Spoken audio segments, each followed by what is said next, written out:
Echo, what's the temperature supposed to be today? Right now, it's 81 degrees. Today, expect a high of 99 degrees.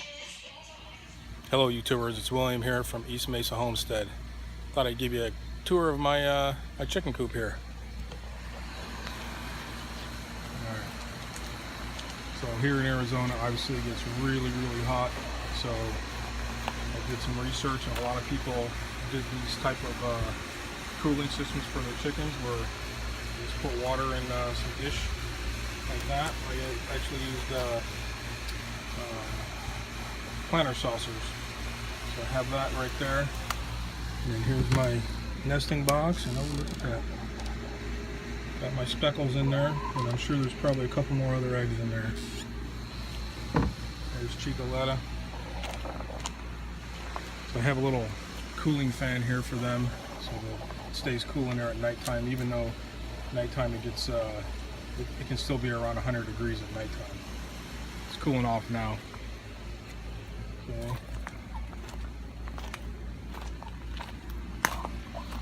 There's Coco, she's in a little lantana thing right there, doing a dust bath. Grown stick over there hiding in the bush again. Alright, so here's kind of the inside here. So I got a oyster shell there, and I got a hanging feeder, hanging water with 3 nipples on the bottom. And then I have that's like a mason concrete bin that you mix concrete in. I just use it. It needs to be cleaned out right now. And then I made this gravity fed feeder when I was feeding them crumble. Worked really well, but I'll show you here in a minute. All the little birds would get in there and they'd eat that crumble, so I switched over to the pellet, which makes it a little harder for them to get into. And then I have some grit right there, and obviously a ramp. It's a little long drawstring right there to get in.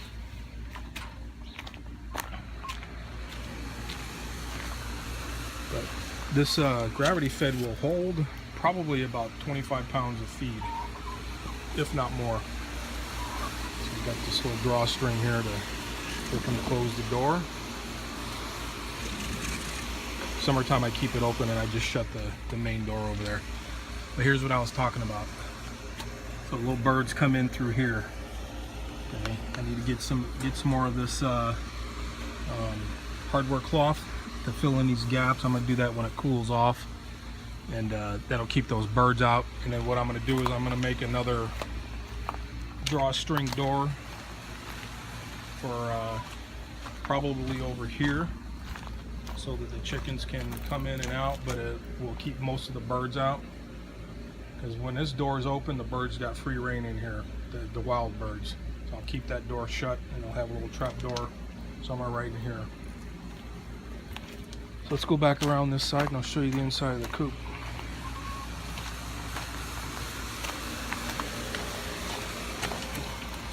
Alright, so here's the inside of the coop. I have 4 nesting boxes, which only one gets used, obviously.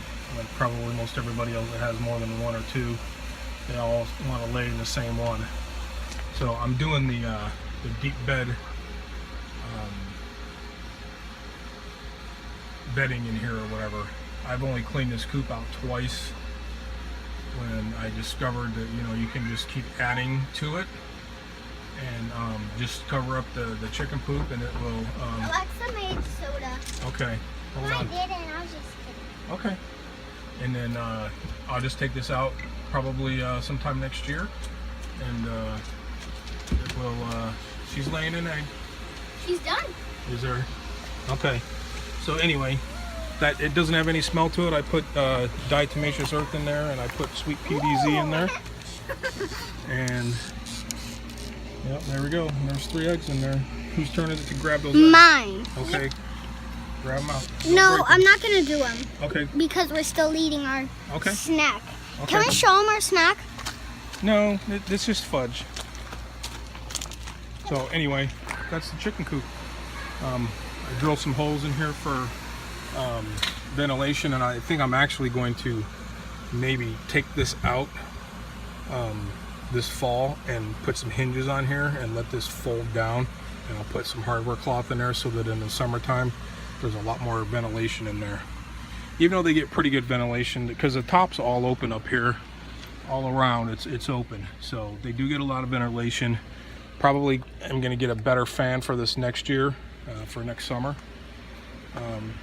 But there you go. I mean, it's functional. It works good. So I'm going to give them some of this watermelon right here that nobody ate. My daughter ate some of it, and that was it. So I'm going to give them this half right here. Chick, chick. Chick, chick.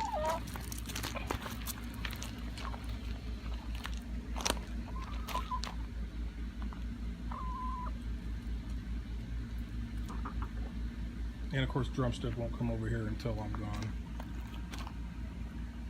All right, so there it is.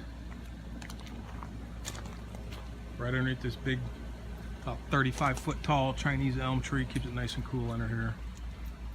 Like I said in an earlier video, I think there's probably about I don't know, maybe a 10 to 15 degree difference underneath here than it is in the direct sunlight. So it was a good location to choose. I'm out here.